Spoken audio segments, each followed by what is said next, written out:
Hello, my beautiful people. It's me, Kirsten, and this is the It's Giving Mystical podcast. Hey, and this is your podcast for the week ahead, the week of January 23rd. January. I keep hearing myself say that and be like, why do you say it that way? January 23rd. So we're rolling through this month. It feels both endless and like it's moving very quickly.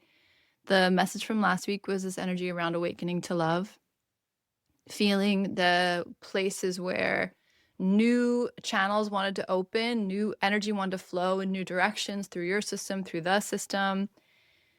Noticing where there was tension between what you were supposed to be doing, so the things that you're building and maintaining and servicing and shepherding, and then the things that you are growing into, the things that we are growing into, and feeling the tension between those two things, maybe as kind of sexy tension and maybe as painful tension. Awakening to Love obviously has so many beautiful meanings, but I hope that at some point in the past week you were able to notice, like, yeah, new energy flows, new channels of, oh my God, I forgot, I love that, or oh, this is really exciting, I love that. And a lot for me is coming up around community. A lot for me is coming up around like the work of my hands. And awakening to love can be beautiful. It can be, I love fabric work, and I was dyeing a dress earlier and stitching this other thing. And I was like, oh my God, why do I forget how much I love to work with fabric? And so that's like the beautiful, happy thing. And then awakening to love can also be your heartbreaking. When you awaken to love, when you open yourself to love, when you allow yourself to feel, especially in places that have been numb or frozen or just quiet or dry, along with that comes tenderness. Along with that comes susceptibility to feeling how cruel we can be to each other. Oh, love awakens me, it wakes me up, and that feels beautiful and inspiring and exciting. And it also leaves me available to feeling the impact that things have on us when they're not of love, or feeling the impact of fear more clearly in our bodies, feeling the impact of harm more clearly in our bodies. Just encompassing the whole experience. There's a card, the Three of Swords, and you guys have heard me talk about this before. But when my son was born, my mother did his numerology, and she said, are you sure you want the Three of Swords as one of his cards? And I did a lot of meditation on it. And what came to me was, as much as you want to protect your children, as much as you want to cease for there to be harm in the world, there is something about the experience of harm, the experience of heartbreak here on this plane, in this earth school that we're experiencing, that tenderizes you and that makes you available to courage. It makes you, makes me so emotional even saying this, makes you available to love. So do we want there to be heartbreak? No, of course not. Do we want to feel the swords pierce the soft, tender tissue of our heart? Of course not. But that's part of what we're here to endure and experience and survive. And so wherever you are in your personal journey, or wherever you are in the collective momentum, collective movements, collective awakening, understanding that it hurts, and our ability to survive and compost that hurt turns us into real humans, turns us into compassionate beings, allows a level of courage and connection, and I would say desire to emerge that couldn't emerge without that. So when I meditate, and then I always say this too, but my cousin Jenny has the same card, that Three of Swords, in her birth chart. And Jenny and Griffin, my two G's, like, they're both such courageous humans and able to hold such a consistency across experience that I find deeply admirable. And I think of that card now, because of the two of them, as the card of the lion-hearted. And I think a lot about the other image that comes to mind is the people, gosh, sorry, I didn't realize I was so emotional today, is the people at the front line. So I used to think about it as like Doctors Without Borders, people who would travel to places that were war-torn or where there were no resources, and they would put themselves on the front line. And sorry, I guess this is just real. And put themselves on the front line and sit with people at their most vulnerable, in the most vulnerable situations, and be able to calmly sit with them and say, I'm here. Think about it now with people who are willing to fight for and even make joy and art and play out of the protest of the affront to our humanity that is the US government right now.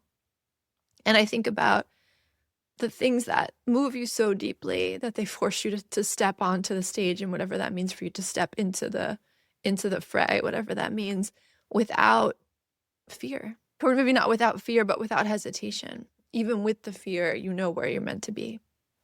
So I hope that that was part of your experience last week. And I just honor the fact that I can say awakening to love, and it sounds beautiful, and it is beautiful, but it doesn't come without grief, and it doesn't come without fear, and it doesn't come without vulnerability and tenderness. The more willing we are to allow our heart to remain open, the more we feel.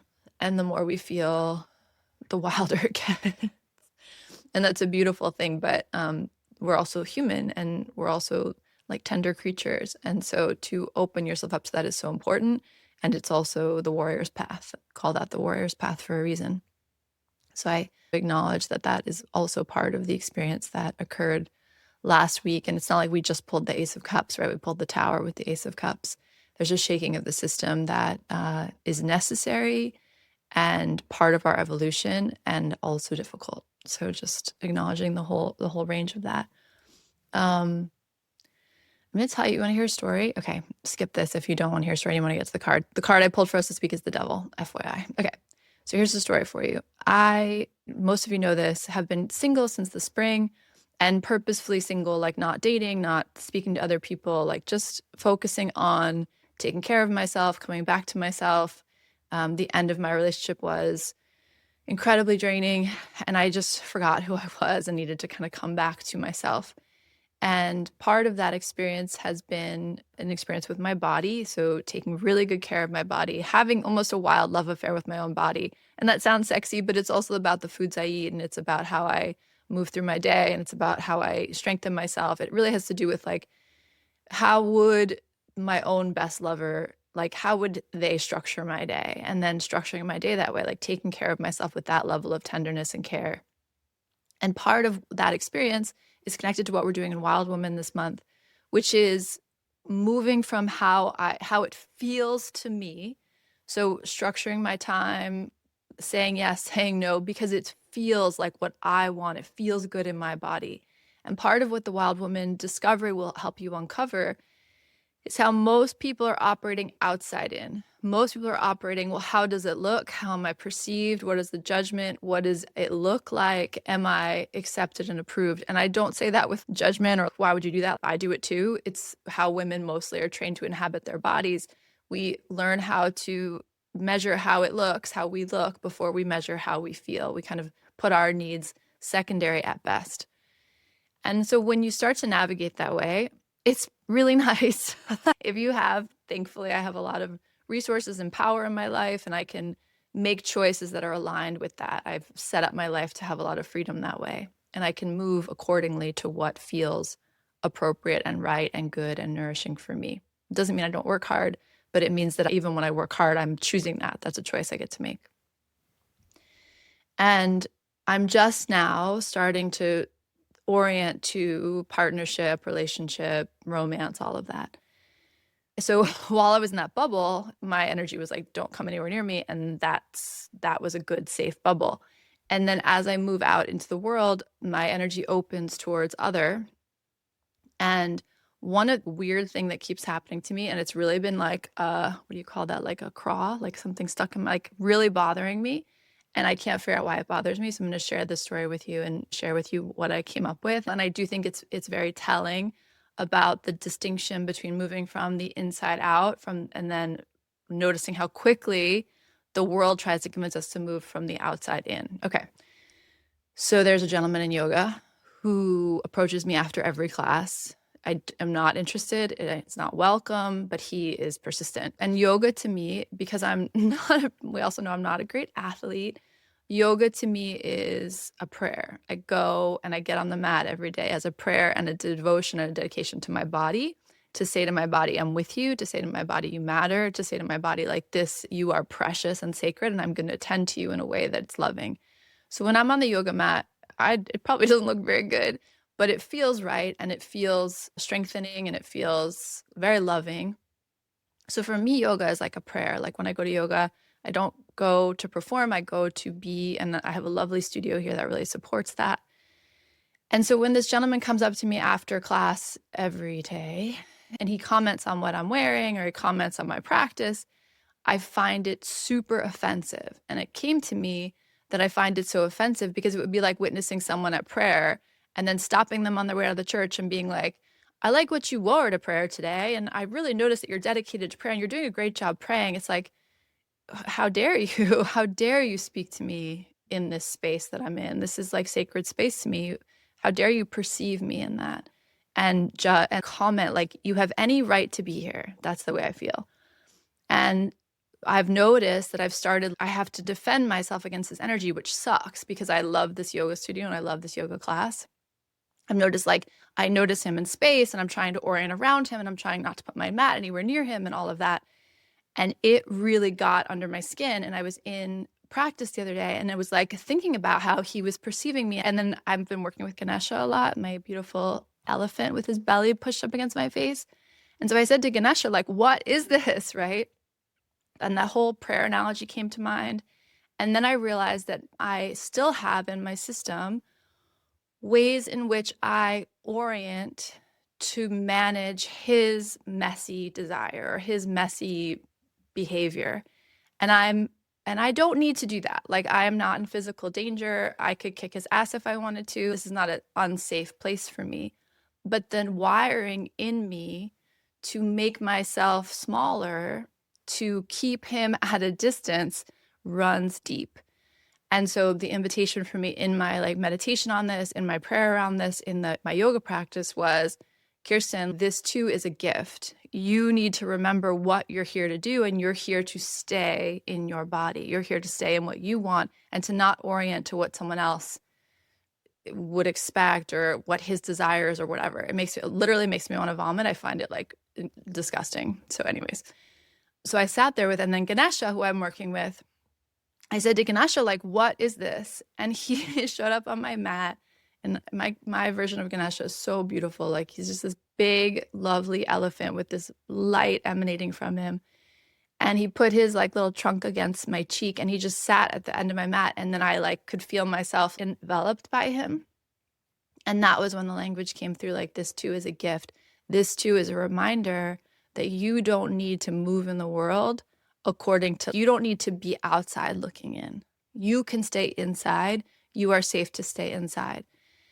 I tell you this long story because the learning for me, and especially as a woman who is thinking about a relationship, thinking about what I want next in a partner, if I want a partner, because my life is pretty freaking beautiful right now, and I need a partner who's going to add to that peace and add to that beauty. But what I realized was there are men in my life who allow me to inhabit my body more fully. And there are men in my life whose own nervous system's own attention is like running at a frequency that asks me to also step outside of my body and begin to orient again from the outside in. And this is an example of a man who's doing this in like a very extreme, icky way. And so it's easy for me to be like, I'm such a clear no to this on every possible level. So I'm able to, but my compassionate heart is like, oh, poor guy. Like, he's just trying to be friends and trying to give him the benefit of the doubt. And that's none of my business. His impact is wild and messy and inappropriate. My job is not to like manage myself to keep me away from that. It's to fully inhabit myself and use that as a choice and a practice to not get pulled out of me. Because there are partnerships, relationships, work, community that is going to allow you to inhabit yourself and feel more clearly what you're feeling versus how you're being perceived. And there are people, communities, men, friendships, partnerships, like creative endeavors that are going to jolt you outside of your body and have you tangled up in how you're perceived. And I'm just sharing this with you because I'm practicing this and I can experience this on both sides. And it's still difficult. I still run into roadblocks with it, but this too is a gift. So I've said this to you guys before, but even these like minor things, like this shouldn't occupy my attention that this man is doing this.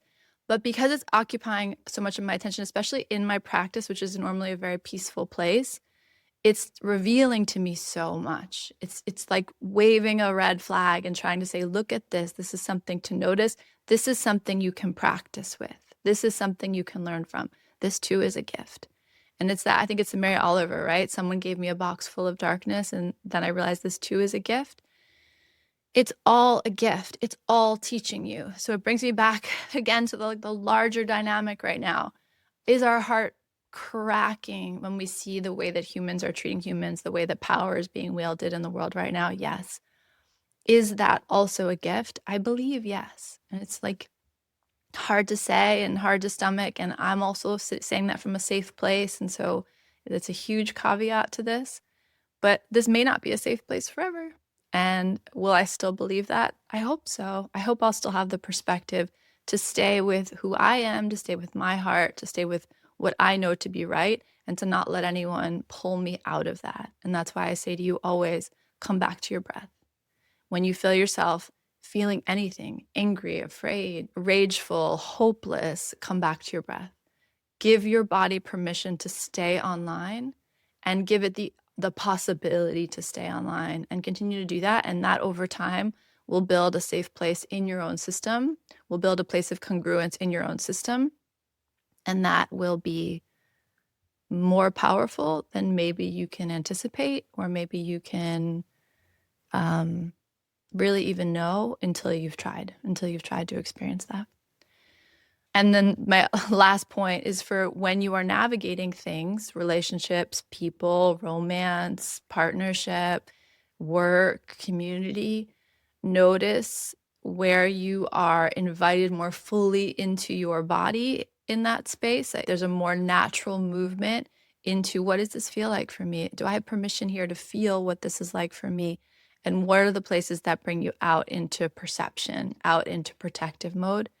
And there's something to notice about that. There's something to be said about choosing to be in places where that allowance to start here, stay here is more accessible for you. And then you can bring it to more challenging environments, but start by noticing the close in, the places in you. Are you allowed to be here? And for many people, their home, I think COVID cleared a lot of that out, but hopefully your home is a place where you can inhabit yourself. And if it's not, I would begin there. Begin with your own time alone, and I would begin with your own personal space, and notice how fully you're allowed to inhabit that, and then start there. Okay, so that's my story time. I hope it's helpful. But this was such a lesson for me in how quickly something even negative and almost inconsequential could bring me out of myself. And I have the contrasting awareness to notice it very clearly and very quickly. And so the invitation to come back to my fullness, to come back to what is right for me, to again prioritize my nervous system and my needs over making things nice for someone else, making things pleasant, keeping the peace, yada, yada, yada. So, which brings us to the devil card this week ahead. Okay, the devil can mean so many things. He's our little friend. But most importantly, the devil is the inverse of the lovers. So the devil is where choice has been taken from us. The devil is where we are bound and in service unconsciously. So the truth is that we are all in service to something. We are all bound. Again, the most simple ways, we're bound to our bodies. We're bound to this earth. We're bound to the community that we're in some ways. We can change that, but here we are. And do you choose that, right? So something that can happen is that we can make a choice or a commitment, and it can be a conscious choice at the time. And over time, it can be something we just do, and we lose the perspective on whether that's still serving us, whether we still choose that. So the devil card is always going to bring you face to face with the places where you feel like you have no choice. And it's going to ask you to look more clearly at that, bring that into consciousness. The devil can have to do with obsession. It can have to do with passion. It can have to do with our carnal pleasure. So the devil in a good way can be like, I'm bound to this body. Am I satisfying it? Am I giving it the touch, the pleasure? This is a card of fetish and kink and things that we maybe feel shame around, but we want to kind of get into the choice around that. The things that turn you on, there's nothing wrong with that. And there's a responsibility for not causing harm. So both of those things are true. And part of your responsibility is to get to know your sexual body, your physical, your carnal hunger in a way that is not in shadow and is not out and doing funny things. You want to bring that onto the page. And who said that recently? I thought it was so interesting, that our sexual energy is the last gate of self-development. We don't really touch that until we've done all the other stuff. And I kind of believe that's so backwards. I think that so much of what runs the show is our desires. And so knowing what those are, knowing what satisfies that, knowing what of that needs to be clarified and integrated is so important. And if you become a more deeply embodied, more empowered person, to think that your sexual energy is distinct from your life force, your vitality, your spiritual energy, I think is a huge mistake. I think it's just a fallacy. I think anything that separates the spiritual from the material is, in my opinion, inherently flawed. I think that those two things, as this experience of humanity, those things are woven together so deeply, they cannot be separated from each other. So the devil will really bring you in touch with your body. The devil will bring you in touch with things you might be holding in shadow. So things that might be unconscious, that might be running the show unconsciously. But mostly there's a thought around choice. There's a thought around bindings, a choice around devotion and service and what you are willing to sacrifice yourself for. So the devil energy is saying your life is one of sacrifice. You are spending your time and energy doing something. And the devil, it confronts you with that and says, do you choose this still? Social media, technology, the phone is like, if you think about your days, and I know I spend too much time on my phone. I can use my children as an excuse. I can use my work as an excuse.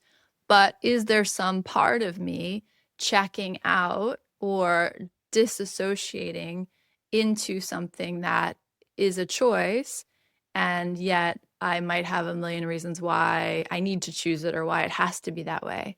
The devil card's going to bring our awareness to that.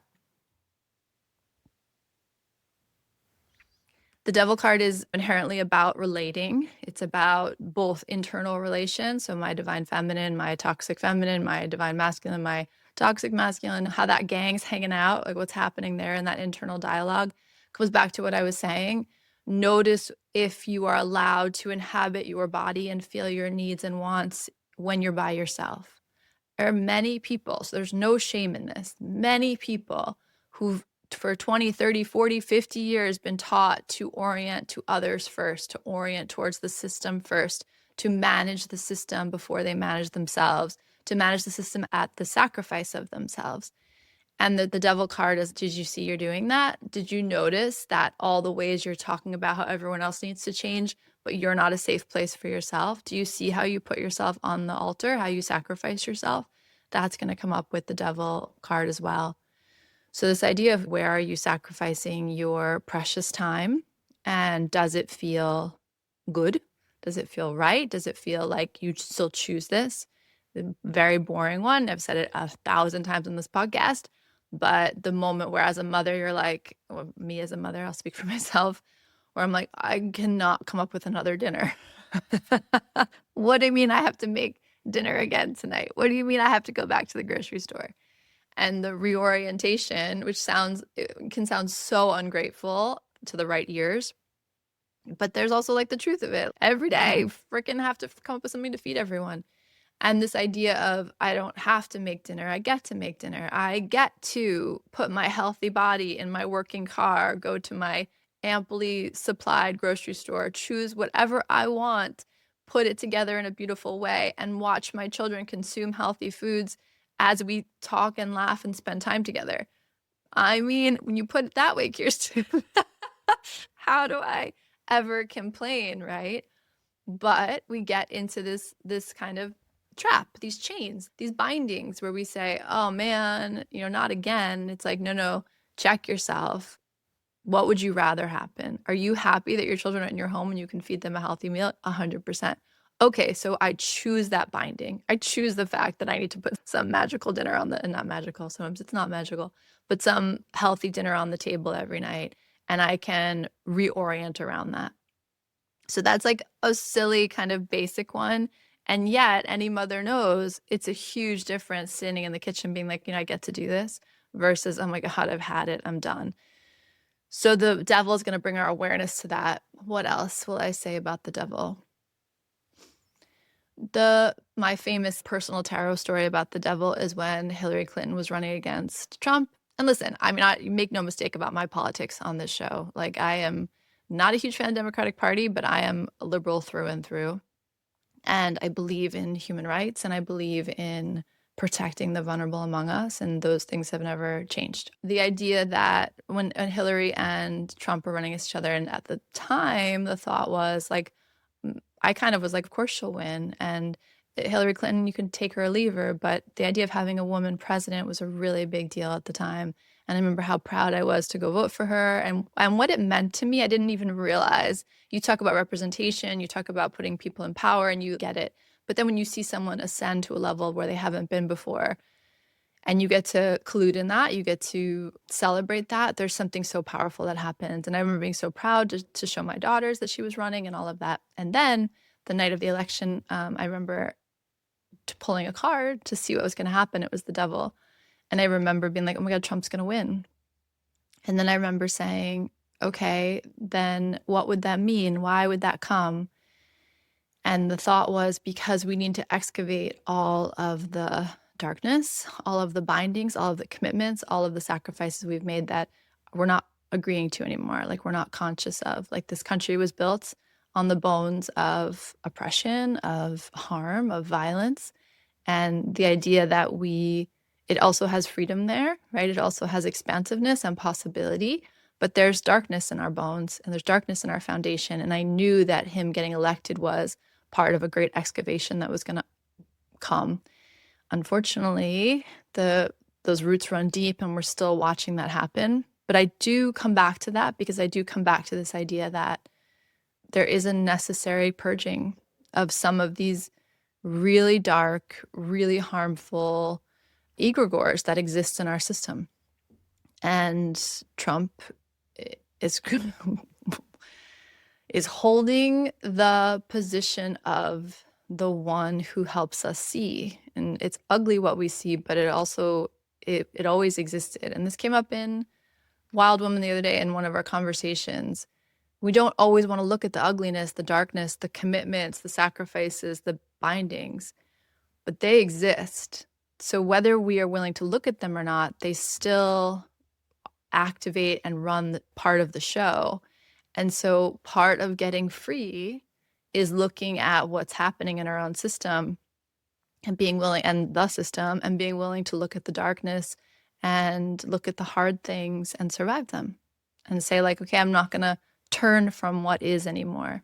Because the last thing I'll say, even if, like, belief or not belief, energetically, what it takes to hold things that are true in shadow, in hiding, is it takes a lot. You sacrifice a lot of your vitality keeping things at bay, keeping things in shadow. And that's why congruence, why integrity is such a powerful song, because most people are not willing to look at the ugly things. And part of what the devil is excavating for us collectively, communally, but also in this week ahead personally, will be the darkness that we hold at bay, the things that we would rather not shine the light on. So that's there with devil energy. But mostly it's about noticing where there's a perceived lack of choice, and maybe your eyes opening a little bit more to the power you do hold. And everything I've said over this podcast, this very long, chatty, weekly podcast, is that you have more power than you realize. This too is a gift. And so when we begin to orient to life being a reflection, a mirror, like a workable art, and we sit with what is, and we don't turn away from the things that, even when they're difficult, there's something trying to get released, trying to be understood, trying to be liberated in that. And the devil card could not be a more perfect picture of that, illustration of that. The other two cards that came up kind of at the bottom of the deck were Temperance and the Ten of Wands reverse, which says to me, it's good that this is happening. It's not going to happen in an overwhelming way. Temperance is going to bring a type of tempering to it. And at the same time, a type of, again, like these destiny tracks. Like this is something we had to see. This is something we had to know for our own alchemization of what's next. And the Ten of Wands reverse says that it's going to help you put something down that maybe you've been carrying for a long time.